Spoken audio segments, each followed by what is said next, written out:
So our focus is developing leaders through project-based experiences. Our culture is very welcoming with our low student-to-teacher ratios and class sizes. It's really great because our families know each other. We know our families. They've selected us, and we can really, work together to educate these kids. When the initial call was made to quarantine, it was devastating. Our goal in developing leaders through project-based experiences is really to have our students have hands-on opportunities to learn. So the springtime was difficult for us, but we persevered, quickly learning virtual models for teaching with lots of professional development for our teachers. But our goal was to get our students safely back, because we know as a brick and mortar charter school that students learn best when they're with us in the building. One of our main focuses in our mission is project-based experiences. I think it's just had to be adapted to make sure that that remains the focus. When this started in March, our teachers went into action. We told them, get these plans in, you need to have 2 weeks worth of plans that can be done, distance learning plans. Then after school closed, there was a group of us, the skeleton crew, that came in and started copying out stuff for paper packets for families to pick up, making sure we had Chromebooks from everywhere. I worked on the other side of that with policies and protocols and what was recommended from the CDC, Department of Education, DHEC. It was a constant updating, but we did do training. We did some coronavirus training. Pretty much everything that the guidelines that you're seeing around the school, we started then. So what we do is we go out with either our phones or our tablets, and we do a questionnaire of the student. Their masks are in place before getting out of the car. We try to encourage them to do everything on their own this year, getting their book bags, their lunch boxes, and everything, so we can limit our touch. And then they come in, go straight to class, and then those classes stay together. They cohort for lunch. They eat lunch in the classroom. Plexiglass dividers at the tables.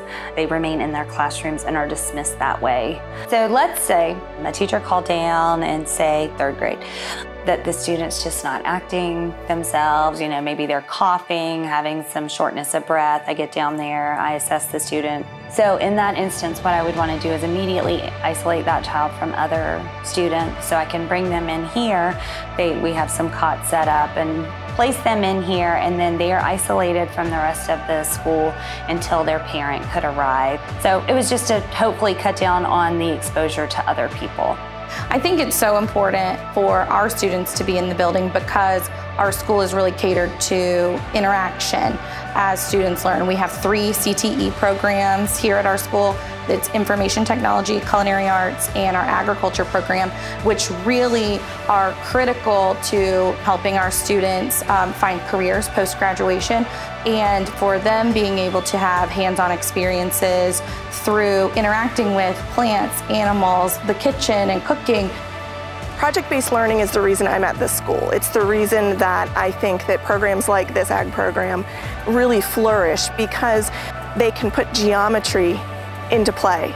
They can build a box, or they can build something that takes their geometry lesson and makes it real. So project-based learning is taking those really big ideas or big questions and breaking them down into skill sets, so that geometry makes sense in the real world, so that a science lesson about plant anatomy makes sense in the real world. I can see it, I can touch it. And having students in the building is key. It's vital to education, because they know that this experience they can't replicate at home. I think that while we take the necessary safety steps to keep ourselves healthy and keep our students healthy, we can still do that in a project-based learning environment. And we at LLCS have this grand opportunity to bring students back in, to keep them safe, to keep them learning in the midst of a pandemic. I do believe that there have been some positive benefits to this experience. We have increased methods of communication to our stakeholders. We have been able to be innovative with different things like socially distanced outdoor high school graduations. It has really provided an opportunity for us to be creative and work together to still have what is true to LLCS and to stick to our mission, but do it in a different way.